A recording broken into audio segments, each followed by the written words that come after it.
তারা সাদ আর জুবাইর পন্থী যা করলো ইতিহাসে বিরালো। আজ পর্যন্ত মনে হয় না যে চরমানার মধ্যে, জামাতের মধ্যে, হেফাজতের মধ্যে অন্যান্য দল যাদেরকে তারা ক্ষমতা লোভী বলতো, এই দলের মধ্যেও এখন পর্যন্ত নিজেরা এত রক্তক্ষয়ী সংঘর্ষ করে নাই। বলেন ঠিক কিনা? ঠিক না বেঠে? ইসলামকে হাসি তামাশার পাত্র বানানো যাবে না। যদি টঙ্গীর ওই নদীর পাড়ে যদি ঐক্যবদ্ধভাবে সমাবেশ করতে না পারেন, এই সমাবেশ করার কোনো দরকার নেই। আপনারা যারা মারামারি করছেন, বিশ্ব নবী সাল্লাল্লাহু আলাইহি সাল্লামের হাদিস, আল্লাহ রাসূল সাল্লাল্লাহু আলাইহি সাল্লাম বলেছেন, যদি কোনো মুসলমান অপর মুসলমানের বিরুদ্ধে তরবারি ধরে এবং হত্যা করে, যে হত্যা করলো আর যে হত্যা হলো, যে নিহত হলো আর যে নিহত করলো, দুইজনই জাহান্নামী। বলেন নাউযুবিল্লাহ। দুইজনই কোথায় যাবে? জাহান্নামে যাবে। সুতরাং নবিয়ানা কাজ করার নামে আপনারা যা শুরু করেছেন, এই যে সাদ আর জুবাইর পন্থী আজকে বাংলাদেশকে উপহাসের পাত্র বানিয়েছেন, বাংলাদেশের ইসলামকে উপহাসের পাত্র বানানো যাবে না। সুতরাং আপনারা হেদায়েতের জন্য মানুষের নসিহত করেন, এখনো নিজেদের হেদায়েত তো অনেক দূরে। ঠিক না বেঠিক? এই জন্য আমি আমার একটা গানের কথা যদি বলি, মুসলমানে দ্বন্দ্ব করা চলবে না, সীসা ঢালা প্রাচীর হবে, কখনো তা টলবে না। ঠিক না বেঠিক? মুসলমানে দ্বন্দ্ব করা চলবে না, সীসা ঢালা প্রাচীর হবে, কখনো তা টলবে না। মুসলমানে দ্বন্দ্ব করা চলবে না, সীসা ঢালা প্রাচীর হবে, কখনো তা টলবে না। তবেই শান্তি পাবে, অশান্তি দূর হবে, তবেই শান্তি পাবে, অশান্তি দূর হবে। কেউ আর মুসলমানের বাজে কথা বলবে না, মুসলমানে দ্বন্দ্ব করা চলবে না, সীসা ঢালা প্রাচীর হবে, কখনো তা টলবে না। কে আওয়ামী, কে বিএনপি, কে জামাত ইসলাম, এটা আমাদের নয় পরিচয়, মুসলিম মোর নাম। ঠিক না বেঠিক? কে আওয়ামী, কে বিএনপি, কে জামাত ইসলাম, এটা আমাদের নয় পরিচয়, মুসলিম মোর নাম। একথা মানলে পরে শান্তি আসবে ঘরে, একথা মানলে পরে শান্তি আসবে ঘরে। কেউ আর মুসলমানের বাজে কথা বলবে না, মুসলমানে দ্বন্দ্ব করা চলবে না, সীসা ঢালা প্রাচীর হবে, কখনো তা টলবে না। মুসলমানে দ্বন্দ্ব করা চলবে না, সীসা ঢালা প্রাচীর হবে, কখনো তা টলবে না। জুবাইর পন্থী সাদ পন্থীর লড়াই যদি চলে, শান্তি আসবে না রে ভাই কোনই কৌশলে। ঠিক না বেঠিক? জুবাইর পন্থী সাদ পন্থীর লড়াই যদি চলে, শান্তি আসবে না রে ভাই কোনই কৌশলে। ঐক্যবদ্ধ ভাবে থাকলে শান্তি পাবে, ঐক্যবদ্ধ ভাবে থাকলে শান্তি পাবে, এছাড়া শান্তি পাবার রাস্তা কভু মিলবে না।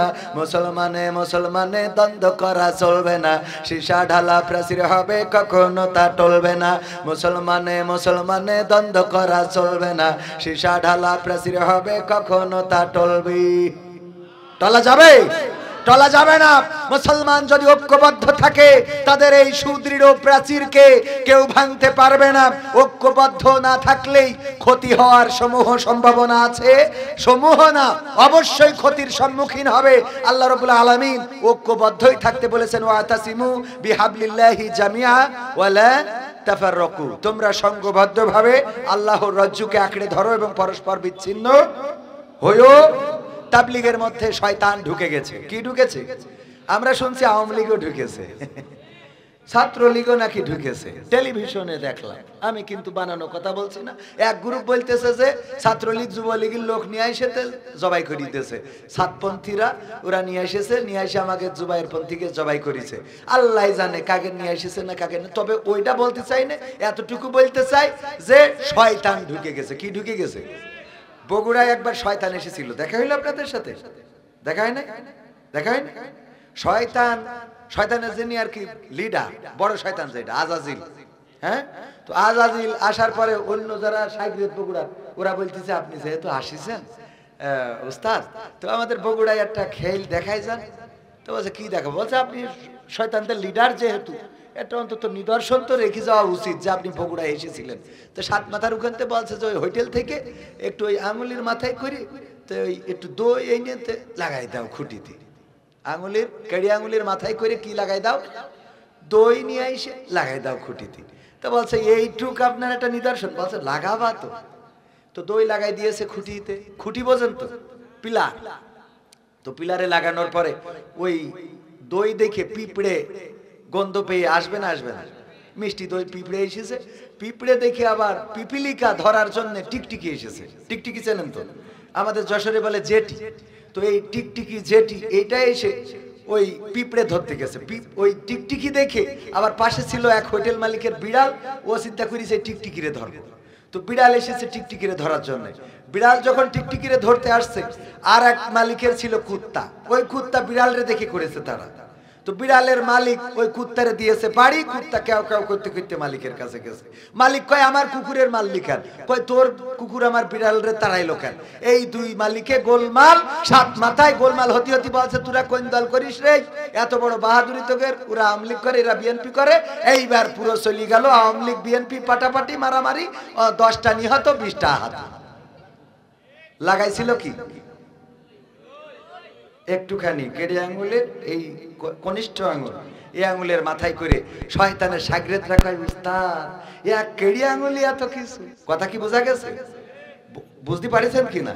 তো শয়তান এই জাতীয় রসগোল্লার ঝোল বিভিন্ন জায়গায় ঠুসঠাস করে লাগাই রেখেছে। এই জিনিসগুলো বোঝার দরকার আছে না নাই?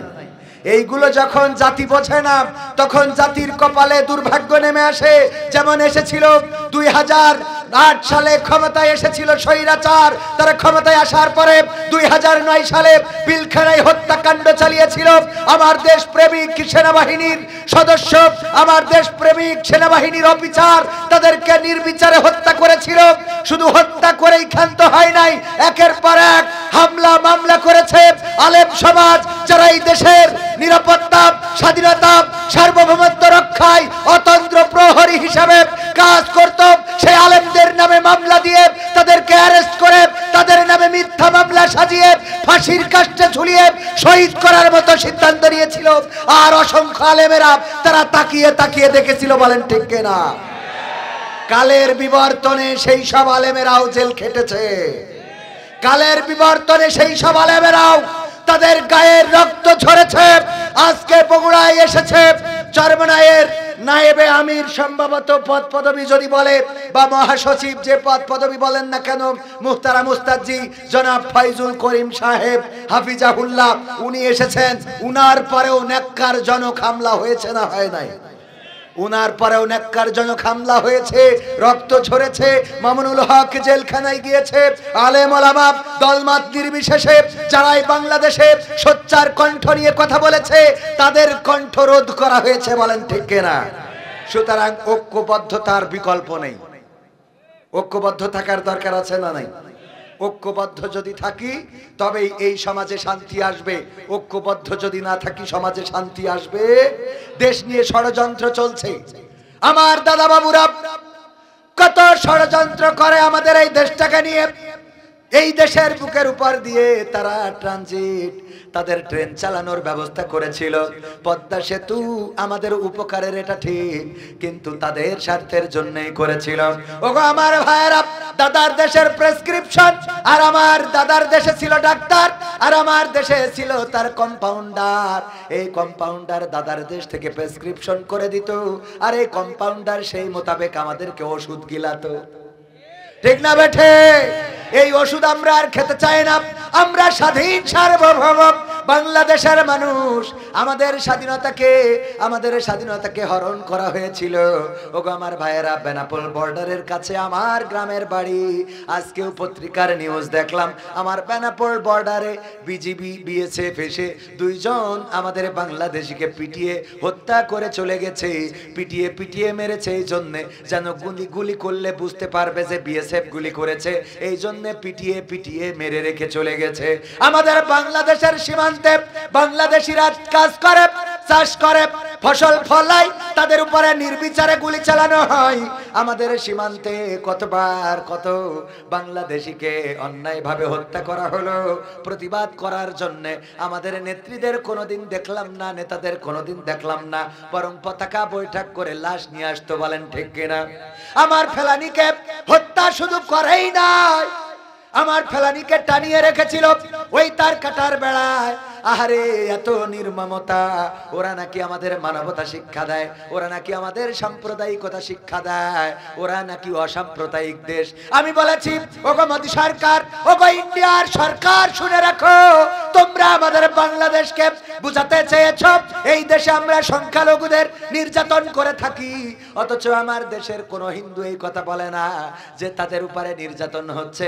বরং কিছু মুসলমান হিন্দু সেজেছে নাম মাত্র মুসলমান, ওরা বিশেষ দলের লোক, ওরা হিন্দু সেজে বলে আমাদের আগা না কাটলি বের হতে দিচ্ছে না। তার প্রমাণ হলো আগে ওদের আগা কাটা আছে। ঠিক না বেটি? যদি কেউ বলে তাহলে তুমি বের হইলে কি করে, এই দেখো আমি কেটে বের হয়েছি, কারণ ওর তো কাটা আছে। কথা কয় না। ওগো আমার ভাইয়েরা, আমি বলেছি আমার দাদার দেশ, ওরা তো তারা যারা আমার বাবরি মসজিদটাকে ভেঙে চূর্ণ বিচূর্ণ শুধু করে নাই, ওই বাবরি মসজিদের জায়গায় রাম মন্দির বানিয়ে রাম মন্দির উদ্বোধন করে অটল বিহারী বাজপেয়ী বাবরি মসজিদ ভেঙেছিল। আর নরেন্দ্র মোদী সরকার সেখানে রাম মন্দির নির্মাণ করে প্রমাণ করে দিয়েছে। তারা মুখে বলে আমরা অসাম্প্রদায়িক, আসলে তাদের মধ্যে সাম্প্রদায়িকতা আছে না নাই? শুধু তাই নাই ভাইয়েরা আমার, ওই ভারতে এই তো কয়েকদিন আগেও দেখলাম ওই যে মেশিন, যে আমাদের কি যেন মেশিন ভ্যাকু বলে অনেকেই, এই ভ্যাকু মেশিন দিয়ে বুলডোজার দিয়ে মসজিদ ভেঙে ফেলা হচ্ছে। আমার মুসলমানেরা কান্নাকাটি করছে। শুধু তাই নয়, গরু খাওয়ার অপরাধে, গরু জবাই করার অপরাধে, যেমন আমাদের দেশে বোরহানউদ্দিনের হাত কেটে নেওয়া হয়েছিল, তার সন্তানকে হত্যা করা হয়েছিল। এমনকি ওই গ্রামে যতগুলো মুসলমান পরিবার ছিল তাদেরকে হত্যা করেছিল গৌর গোবিন্দ। তাদের প্রেতাত্মারা ওই দেশে যখন আমার মুসলমান ভাইয়েরা গরু জবাই করে অথবা গরুর গোশত ভক্ষণ করে, তখন তাদেরকে পিটিয়ে পিটিয়ে হত্যা করে, মুসলমানদেরকে আটকিয়ে জয় শ্রীরাম স্লোগান দেয়। আমার দেশে বলেন কোন হিন্দুকে কোনদিন কেউ জোর করে নারায়ে তাকবীর আল্লাহু আকবার বলাইছে নাকি? না, বলাই নাই। কেন বলাই নাই? কারণ আমাদের ধর্ম এটা শিখাই নাই। আমাদের ধর্ম তো এমন শিখিয়েছে, আল্লাহর রাসূল এমন একটা সমাজ গড়ে রেখে গেলেন, একজন সাহাবীর দোকান, অপর পাশে একজন ইহুদির দোকান। সন্ধ্যাবেলা দোকানে একজন কাস্টমার আসলো, এক ইহুদি আসলো মুসলমানের দোকানে সওদা নেওয়ার জন্য, মালামাল ক্রয় করার জন্য। ওই মুসলমান বলল যে এই মালগুলো তুমি ওই পাশের দোকান থেকে নিয়ে নাও। ওই ইহুদি বলল কেন, তোমার দোকানে কি নাই? বলল আছে, তুমি ওই পাশে ওই ইহুদির দোকান থেকে নাও। লোকটি ওই পাশে ইহুদির দোকানে গেল এবং মালামালগুলো কিনলো। তারপরে হঠাৎ করে চিন্তা হলো, আহারে আমি মনে হয় হিন্দু, আমি মনে হয় ইহুদি হওয়ার কারণে মুসলমান দোকানদার আমার কাছে পণ্য বিক্রি করে নাই। কারণটা কি? এই আমি একটু জানার দরকার আছে। এই সমাজে কি এমন হয়ে গেল নাকি যে ইহুদিরা ইহুদির দোকান থেকে কিনবে আর মুসলমানরা মুসলমানের দোকান থেকে কিনবে? এই চিন্তাটা মাথার মধ্যে যখন ইহুদির এসেছে, এই পাশে এসেছে আবার মুসলমানের দোকানে জিজ্ঞাসা করার জন্য, ওগো মুসলমান ভাই, আমি যে সওদাগুলো চেয়েছিলাম, যে মালামালগুলো চেয়েছিলাম, এই মালামালগুলো কি তোমার দোকানে আছে না নাই? বলল সবগুলোই আছে। কেন দিলে না? আমি ইহুদি হওয়ার কারণে নাকি? বলল না, আল্লাহর কসম করে বলি ওগো ইহুদি, তোমাকে তুমি ইহুদি হওয়ার কারণে তোমার কাছে মাল বেশি নাই এমন নয়, বরং আমার দোকানের সামনে ওই ইহুদির দোকান। আমি সকালবেলা দোকান খুলেছি, সন্ধ্যা গড়িয়েছি, সূর্য গড়িয়েছে, সন্ধ্যা নেমে এসেছে, এখন বাড়ি যাবার পালা।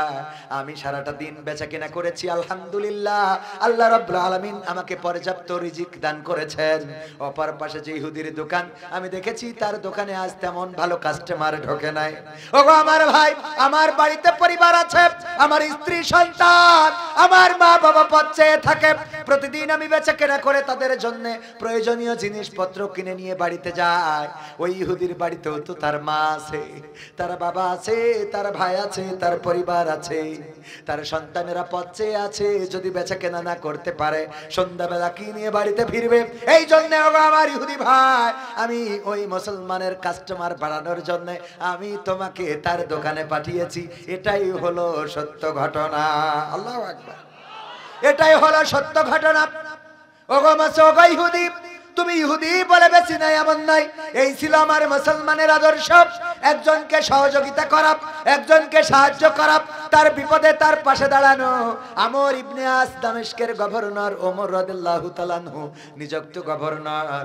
যখন দামেস্কের গভর্নর তিনি হঠাৎ করে যিশু খ্রিস্টের মূর্তির নাক কে যেন ভেঙে নিয়েছে। খ্রিস্টান পাড়ায় গোলমাল বেজে গেল যে এই নাক ভেঙেছে নিঃসন্দেহে মুসলমানেরা ছাড়া এই কাজ কেউ করতে পারে না। সুতরাং কি করা যায়? চলো মুসলমানদের যে রাষ্ট্রপ্রধান, এখানকার যিনি প্রাদেশিক সরকার গভর্নর, আমরা সেই আমর ইবনে আসের কাছে যাই। আমর ইবনে আসের কাছে এসে বলল, ওগো আমর ইবনে আস, তোমাদের মুসলমানেরা আমাদের মূর্তির নাক ভেঙেছে বলে আমরা ধারণা করছি। আমাদের যিশু খ্রিস্টের মূর্তির নাক কোনো আমাদের খ্রিস্টানরা তো ভাঙতে পারে না, কারণ আমাদের কাছে সে মহাপবিত্র। আল্লাহর পুত্র বলে জানি, বলেন নাউজুবিল্লাহ। আল্লাহর পুত্র বলে জানি, সুতরাং তার নাক আমরা কেউ ভাঙবো না, এটাই সত্য। ভেঙেছে নিঃসন্দেহে কোন মুসলমান, আমরা ধারণা করছি। তোমার কাছে এসেছি, বিচার করে দাও। আমর ইবনে আস রাদিয়াল্লাহু তাআলা আনহু বললেন, ওগো খ্রিস্টানেরা, তোমরা আমাকে সময় দাও, আমাকে এতটা সময় দাও, আমি এই সময়ের মধ্যে কে অপরাধী আমি খুঁজে বের করব, তারপরে তাকে দৃষ্টান্তমূলক শাস্তি দেব। খ্রিস্টানরা বলল, মেনে নিলাম, আপনি এই সময়ের মধ্যে অবশ্যই অপরাধীদের বের করবেন। যখন সেই সময় পার হয়ে গেল, তারপরে অপরাধী খুঁজে পাওয়া গেল না। খ্রিস্টানেরা আবার একত্রিত হয়ে চলে আসলো আমর ইবনে আসের কাছে। ওগো আমর ইবনে আস, এখনো পর্যন্ত তো অপরাধী খুঁজে বের করতে পারেন নাই, কি করা যায় এখন? আমর ইবনে আস বললেন, ওগো আমার খ্রিস্টানেরা, আমার পক্ষ থেকে তোমাদের জন্য দুইটা প্রস্তাব। এক নম্বর হলো, তোমরা চাইলে তোমাদের ওই মূর্তির নাকটা আবার নতুন করে বানিয়ে নিতে পারো, আবার নতুন করে বানিয়ে নিতে পারো। সংস্কার করার জন্য যত টাকার দরকার রাষ্ট্র বহন করবে, করে নিতে পারো। বলল, না, এটা মানি না। বলল, তাইলে দুই নম্বর আমার দেওয়া সমাধান। 2 নম্বর প্রস্তাব হলো, যদি তোমরা চাও তাইলে আবার অনুরূপ একটা মূর্তি নতুন করে বানিয়ে নিতে পারো, যেই মূর্তি বানানোর খরচ রাষ্ট্র বহন করবে, আমি দিয়ে দেব। খ্রিস্টানরা বলল, না, এটাও মানি না, এটাও মানবা না। তখন আমর ইবনে আস বললেন রাদিয়াল্লাহু তাআলা আনহু বললেন, ঠিক আছে, আমার প্রস্তাব তো আমি 2টা দিয়েছি, এখন তোমাদের প্রস্তাব তোমরা দিতে পারো। আমার প্রস্তাব যেহেতু তোমাদের পছন্দ হয় নাই, সুতরাং তোমাদের প্রস্তাব কি তোমরা জানাতে পারো। খ্রিস্টানেরা বলল, যেহেতু যীশু খ্রিস্টের মূর্তি আমাদের কাছে অত্যন্ত পবিত্র, মহাপবিত্র একটা মূর্তি, এই মূর্তির নাক ভেঙেছে, আমরা যেটা করতে চাই সেটা হলো তোমাদের নবী মুহাম্মাদের একটা মূর্তি বানাবো, আর সেই মূর্তির ওইভাবে নাক ভেঙে দিয়ে প্রতিশোধ নিয়ে নেব। বলেন নাউজুবিল্লাহ। আমর ইবনে আস বললেন, অসম্ভব। রেগে গেলেন, শরীরটা, চেহারাটা রক্তের লাল বর্ণ হয়ে গেল, কিন্তু রাগটা প্রকাশ করতে পারলেন না, কারণ তিনি এখন রাষ্ট্রের গভর্নর। হিন্দুরাও তার প্রজা, খ্রিস্টানরাও তার প্রজা, ইহুদি বৌদ্ধ নাসারা যারা আছে সবাই তার প্রজা, মুসলমানেরাও তার প্রজা। সবার অধিকার আছে না নাই? হিন্দুর অধিকার আছে, খ্রিস্টান মুসলমানের অধিকার আছে। আমর ইবনে আস রাদিয়াল্লাহু তাআলা আনহু বললেন, ঠিক আছে, তোমাদের যেহেতু এই প্রস্তাবটা পছন্দ হয় নাই, তোমরা যে প্রস্তাব দিয়েছো এই প্রস্তাবের সাথে আপোষ করার কোনো সুযোগ নাই। আমাদের ধর্মে মূর্তি ভাস্কর্য বানানোর কোনো সুযোগ নাই। সুতরাং আমরা আমি প্রস্তাব দিচ্ছি, দেখো, তোমাদের মূর্তির নাক ভেঙেছে যেই জায়গা থেকে, তোমরা চাইলে আমার নাকটা ওই জায়গা থেকে কেটে নিয়ে তোমাদের মূর্তির নাকে বসাতে পারো। আল্লাহু আকবার। আমর ইবনে আস বললেন, আমার নাকটা কেটে নিতে পারো। খ্রিস্টানেরা বলল, মেনে নিলাম, এটা পছন্দ হয়েছে, কারণ বিশ্বের মানুষ যেন জানতে পারে, সাক্ষী হয়ে যায়, ইতিহাস যেন হয়ে থাকে যে আমাদের যীশু খ্রিস্টের মূর্তির নাক ভাঙার কারণে আমরা খ্রিস্টানের একজন মুসলমানের নাক কেটে পুষা বানিয়ে দিয়েছিলাম। এই প্রস্তাবটা পছন্দ হয়েছে, মানতে রাজি আছি। আমর ইবনে আস তরবারিটা বের করে দিলেন, নাও, তরবারির ধার পরীক্ষা করে নাও। তরবারির ধার পরীক্ষা করা হয়ে গেল, জল্লাদের কাছে তরবারি সমর্পণ করা হলো। আমর ইবনে আসের নাক কাটা হবে, রাদিয়াল্লাহু তাআলা আনহুর নাক কাটা হবে। যখন জল্লাদ এগিয়ে এলেন নাক কাটার জন্য, সবাই পিনপতন, নীরবতা, কারো কোনো আওয়াজ নাই, কারো কোনো শব্দ নাই। এখন আমর ইবনে আসের নাক কাটা হবে, তরবারিটা উঁচু করে ধরেছেন। হঠাৎ করে ভিতর থেকে, ভিড় থেকে একজন চিৎকার করে বলল, থামো, তরবারিটার নিচের দিকে নামায়ও না। সবাই অবাক হয়ে তাকালো, দেখলো একজন ব্যক্তি কি মুঠ করে যেন ধরে নিয়ে আসে, কাছাকাছি এসে বলল, দেখো আমি মুসলমান, আমি মুসলমান, আমার হাতে তোমাদের মূর্তির নাকটা রয়েছে। তোমাদের ধারণা সত্য, আমি মুসলমান, ওই মূর্তির নাকটা ভেঙেছি। তবে আল্লাহর কসম করে বলি, দেখো আমি তোমাদের পরে হিংসা প্রতিহিংসা বর্ষবর্তী হয়ে ওই নাকটা ভাঙি নাই, বরং ওই নাকটা কিভাবে ভাঙা পড়েছে সেটা হলো, ওই নাকের উপরে একটা পাখি বসেছিল, আমি পাখিটা শিকার করার জন্য তীর থেকে ধনুক ছুঁড়েছিলাম, আর আমার ধনুকটা লক্ষ্যভ্রষ্ট হয়ে মূর্তির নাকে লাগে এবং নাকটা ভেঙে যায়। আমি ভয় পেয়ে নাকটা সংরক্ষণ করে রেখেছিলাম, শিকার করি নাই, না জানি কি শাস্তি হতে পারে আমার। কিন্তু যখন আমি দেখতে পেলাম আমার গভর্নর নিরপরাধ, তার নাক কাটা পড়ছে, তখন আমি আর সহ্য করতে পারি নাই। ওগো খ্রিস্টানেরা, অপরাধটা আমার, যদিও ইচ্ছা করে করি নাই, তবে তোমাদের যে নাক কাটার দরকার সেই নাকটা আমার, নাকটা তোমরা কেটে নিয়ে তোমাদের মূর্তির নাকে বসিয়ে দাও। আল্লাহু আকবার বলবেন। খ্রিস্টানেরা অবাক হয়ে গেলেন, এটা কেমন ধর্ম, এরা কেমন মুসলমান, যেই মুসলমানদের গভর্নর নিজের নাকটা মূর্তির জন্য কেটে দিতে পারে, আবার সেই গভর্নরের নাক কাটা হয়ে যাচ্ছে বলে তার একজন প্রজা, তার একজন অধীনস্থ, সে আবার অপরাধ স্বীকার করে নিজের নাকটা মূর্তির জন্য তরবারির নিচে দিয়ে দিতে পারে। সুতরাং এমন ধর্মের সাথে থাকা সৌভাগ্যের ব্যাপার। সবাই একসাথে সলা পরামর্শ করে শাস্তি দেওয়া তো দূরের কথা, একযোগে ঘোষণা করে দিল, লা ইলাহা ইল্লাল্লাহু মুহাম্মাদুর রাসূলুল্লাহ সাল্লাল্লাহু। সম্মানিত ভাইরা, মানিকচক তালতলা বাইতুল হক জামে মসজিদের উদ্যোগে আয়োজিত আজকের এই তাফসিরুল কোরআন মাহফিল ৪৪তম। আমার বয়স এখনো ৪০-এর কোটায়ও যায় নাই, ৩৭ চলে। কত? তার মানে আমার জন্মেরও আগে থেকে এই মাহফিল চলছে। প্রতি বছর যদি ১০ জন করেও হেদায়েত হতো, তাহলে এখানে লোক সংখ্যা আরো বেশি থাকতো না কম থাকতো? বলেন। ৪৪ বছরে ১০ দিয়ে গুণ দেন, ৪৪ কত হয়? ভাইরা আমার, মাহফিল শুনি, এই কান দিয়ে শুনি, এই কান দিয়ে বের করে দিই, এই শুনলে কোনো কাজ হবে? লাভ হবে না। সুতরাং যা শুনবো আমল করার চেষ্টা করবো, আল্লাহ আমাদের তৌফিক দিন, বলেন আমিন। আজকের এই ৪০তম তাফসিরুল কোরআন মাহফিল সভাপতিত্ব করছেন আলহাজ মাওলানা মোহাম্মদ মোবারক হোসাইন সাহেব, সাবেক সিনিয়র শিক্ষক, নুনখোলা উচ্চ বিদ্যালয় বগুড়া।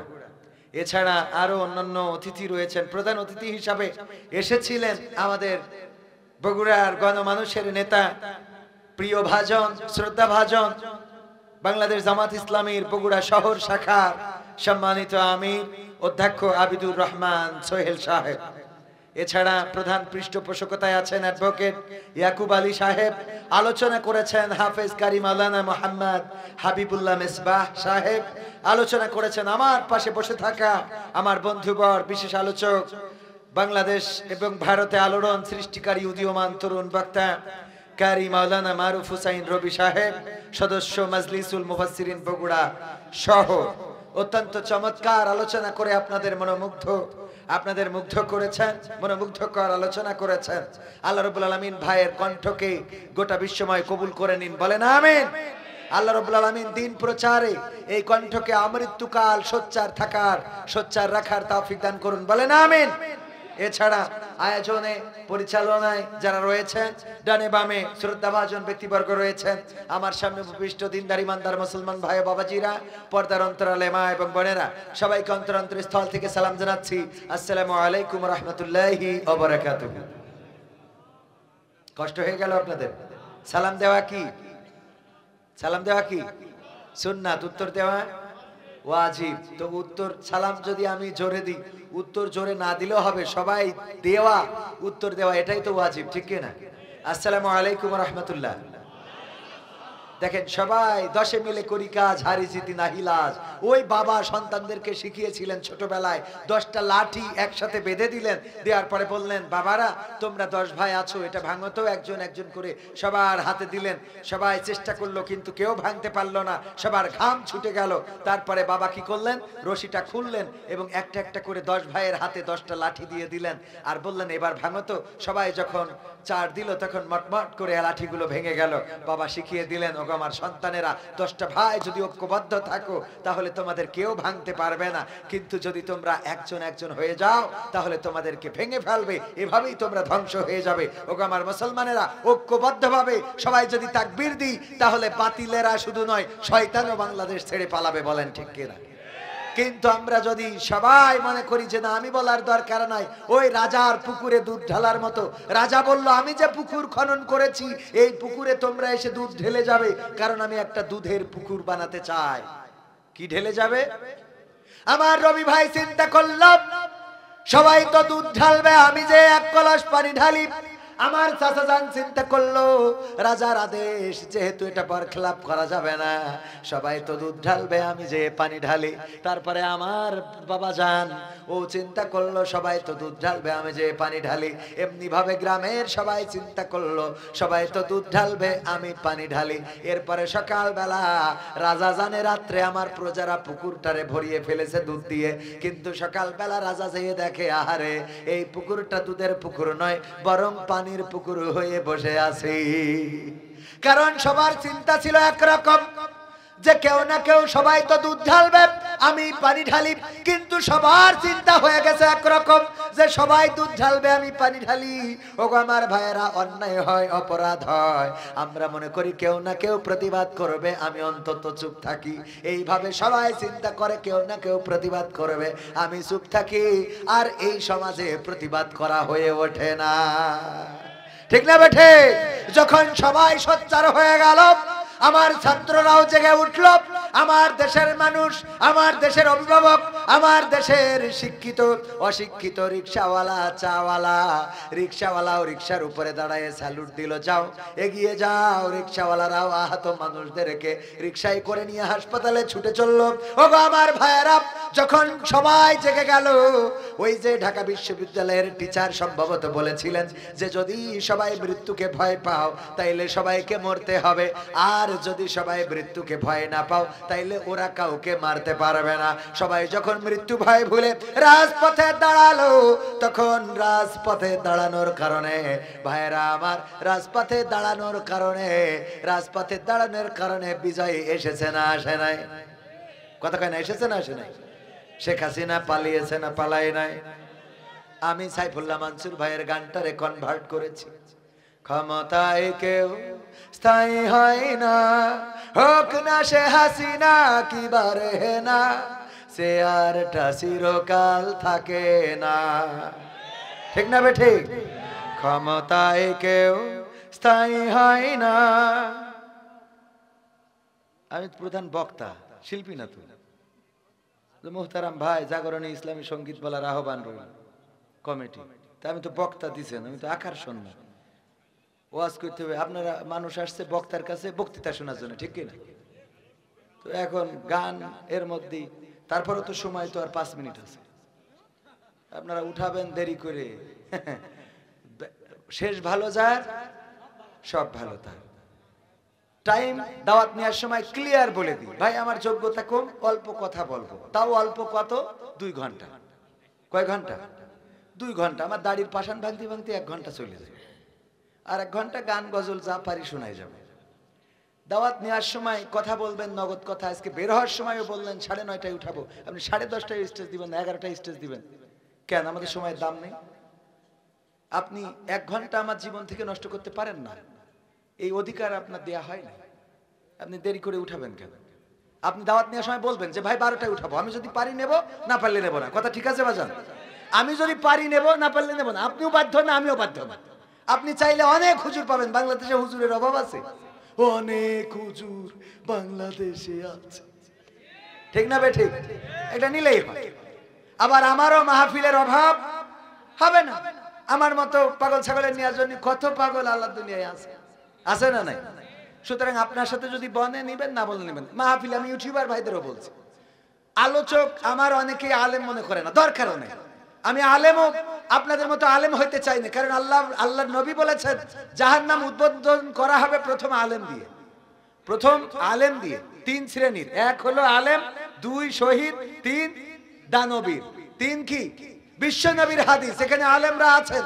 যদি বলেন যে না আমি ভুল বলছি, আসেন আমার সামনে। আমি ওই আলেম হতে চাই না যে আলেমের গরমে আপনি মানুষকে মানুষ মনে করেন না। অথচ আল্লাহ রাসূল সাল্লাল্লাহু আলাইহি সাল্লামের ডানে বামে যারা ছিল একজনও শিক্ষিত ছিলেন না। আল্লাহ রাব্বুল আলামিন তাদের উপরে খাস রহমত করেছেন। বেলাল রাদিয়াল্লাহু তাআলা আনহু যার পায়ের আওয়াজ শুনেছে আরশে আজিম থেকে, এই বেলাল একজন হাবশী কৃতদাস ছিলেন। তার আজান নিয়ে সাহাবীরা অভিযোগ করলো যে আজান সহি হয় না। বেলালকে মুয়াজ্জিন থেকে বাদ দেওয়া হলো, নতুন মুয়াজ্জিন লাগানো হলো, তার আজানে ফজর হলো না, সুবহে সাদিক হলো না। আল্লাহু আকবার। কারণ আল্লাহ বেলালের আজানকে আরশে আজিমে কবুল করেছেন, বলেন সুবহানাল্লাহ। আল্লাহর কাছে কার গায়ের রং কি, কার দাড়ি ছোট, কার দাড়ি বড়, কার বড় জুব্বা আছে, এর থেকে বড় হলো কার তাকওয়া বেশি। কথা কয় না, কার তাকওয়া বেশি। আপনি মাওলানা হয়েছেন তাই রোজা রাখলেন না, মুরব্বি হবে না, ঠিক না বেঠে? আপনি হাফেজ মাওলানা সাহেব বলে গীবত করবেন না, ইম্পসিবল। আপনি মাওলানা হইলেই কারো সমালোচনা করতে পারেন। আপনি মাওলানা বলেই যা কিছু বলার, লাগামহীন বলার অধিকার আপনাকে দেওয়া হয় নাই, বরং আপনার কন্ট্রোলের দরকার যে আপনি জেনে ভুল বলেছেন। পবিত্র কোরআনের সূরা আস-সাফের 2 এবং 3 নম্বর আয়াত তেলাওয়াত করেছিলাম। 2 নম্বর আয়াত আল্লাহ বলছেন, ইয়া আইয়ুহাল্লাযীনা আমানু লিমা তাকুলুনা মা লা তাফআলুন। ওগো ঈমানদারেরা, এমন কোন কথা বলো না যেই কথা তোমরা কাজে পরিণত করো না। কথাটা কার? কথাটা কার? যশোর থেকে ফেসবুকে লিখে দিলাম, দিন প্রচারের উদ্দেশ্যে রওনা দিলাম বগুড়ার উদ্দেশ্যে। তাই বগুড়ার উদ্দেশ্যে দিন প্রচার করতে আজ থেকে আমার বয়স 37 বছর। এর আগে কোনোদিন পাইছেনি কেন? তো আজ আসলাম কেন? এ দিন প্রচার না টাকার ইনকাম? কি খাওয়ার জন্য, টাকার জন্য? ফেসবুকে দিন প্রচার আজ পর্যন্ত লিখি নাই। যারা লেখে সবগুলো চিটারি করে, ঠিক না বেঠিক?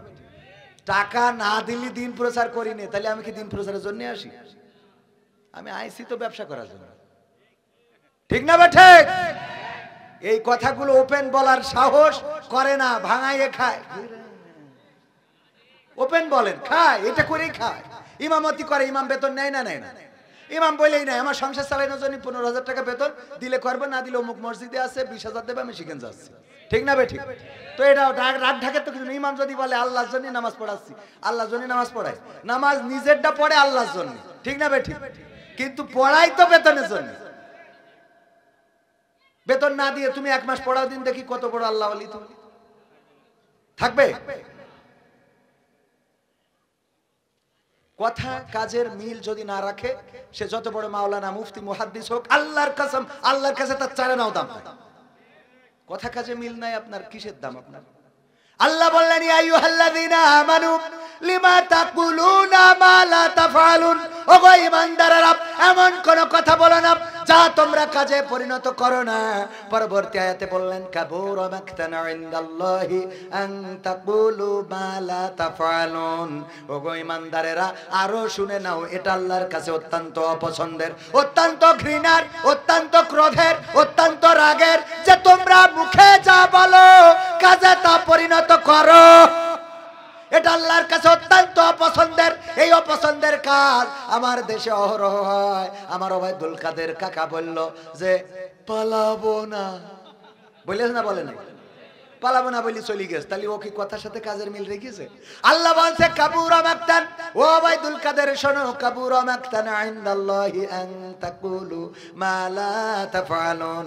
ও ওবায়দুল কাদের শুনে নাও, আল্লাহর কাছে এটা অত্যন্ত অপছন্দের, অত্যন্ত ক্রোধের, অত্যন্ত ঘৃণার, যে তোমরা মুখে যা বলো কাজে তা পরিণত করো না। সুতরাং আমরা মুখে যা বলবো কাজে তা করবো, রাজি আছি না নাই? মুখে যা বলবো কাজে যদি তা না করি, এই সমাজের পরিবর্তন আসবে না, এই সমাজের পরিবর্তন হবে না। ভাইরা আমার, আসুন, যে সঙ্গীত আমার ভাই যেহেতু বলেছেন, মারুফ ভাই, 2-1টা সঙ্গীত শোনাই শেষ করে দিই। 10টা মিনিট বেশি নিলে কি রাগ হবে আপনাদের? 10টা মিনিট নেই, আলোচনা করতে চাইলাম, আলোচনার মোড় ঘুরাই দে থাক। ক্ষমতায় কেউ স্থায়ী হয় না, হোক না সে হাসিনা কি বারে না, চেয়ারটা চিরকাল থাকে না। মুজিবুর বেশি দিন থাকেনি, জিয়াউর কেউ তো রাখেনি। মুজিবুর বেশি দিন থাকেনি, জিয়াউর কেউ তো রাখেনি। এরশাদ চলে গেছে পৃথিবী ছেড়ে, এরশাদ চলে গেছে পৃথিবী ছেড়ে, কেউ আজ তার কথা কয় না। ঠিক না বেঠে? ক্ষমতায় কেউ স্থায়ী হয় না, হোক না সে হাসিনা কিবারে না, চেয়ারটা চিরকাল থাকে না।